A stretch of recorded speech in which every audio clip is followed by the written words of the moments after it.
আজ আপনাদের অন্যরকম পোলাও বানিয়ে দেখাবো। নাম হলো নারকেল পোলাও। বিশেষ উপকরণ কিছুই লাগে না। রেসিপিটা পুরো দেখার অনুরোধ রইল। পুরনো বন্ধুদের জানাই অনেক অনেক ধন্যবাদ। পোলাওয়ের জন্য বাসমতি চাল নিয়েছি 3 বাটি।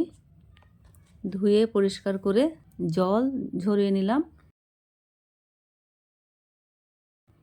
একটা নারকেল কুড়ে নিয়েছি।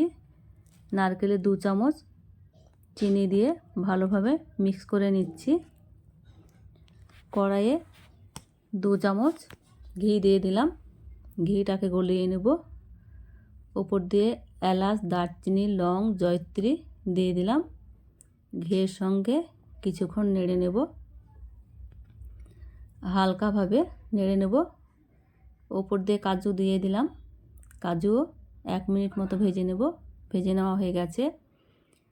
চাল ভিজিয়ে রেখেছিলাম, জল ঝরিয়ে দিয়ে দিলাম। ঘিয়ের সঙ্গে ভালোভাবে ভেজে নেব। তেজপাতা দিয়ে দিলাম। উপর দিয়ে আবারও কিছুক্ষণ চাল ভেজে নিচ্ছি। চাল ভাজা হয়ে গেছে, একটা একটা হয়ে গেছে। যে বাটির মাপে চাল নিয়েছিলাম 3 বাটি, ওই বাটির মাপের 6 বাটি জল দিয়ে দেব। জল দিয়ে দিয়েছি, নেড়ে নিচ্ছি। স্বাদ মতো লবণ দিয়ে দিলাম। কিশমিশ দিয়ে দিলাম। 2টো লঙ্কা দিয়ে দিলাম। আবারও নেড়ে নিচ্ছি। 5 মিনিট হাই হিটে জাল করে নেব।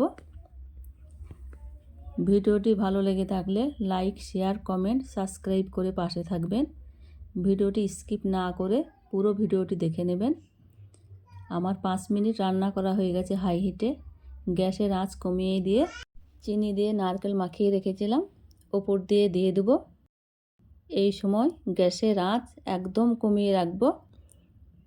লো হিটে জাল করে নেব। চালের সঙ্গে ভালোভাবে মাখিয়ে নিলাম। এইভাবে চাপ দিয়ে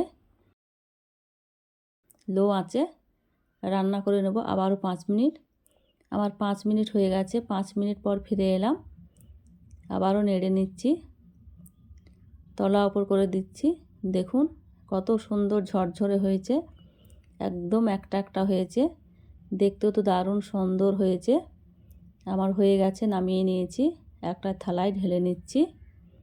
দেখুন অল্প উপকরণ দিয়ে এত সুন্দর পোলাও বানানো যায়। নারকেল পোলাও না দেখলেই বিশ্বাস হবে না। দেখুন হাত দিয়ে দেখাচ্ছি, একটা একটা হয়ে আছে, সেদ্ধও হয়ে গেছে। ভিডিওটি লাইক দিয়ে সম্পূর্ণ দেখে নেবেন, অন্যদেরকে শেয়ার করে দেবেন।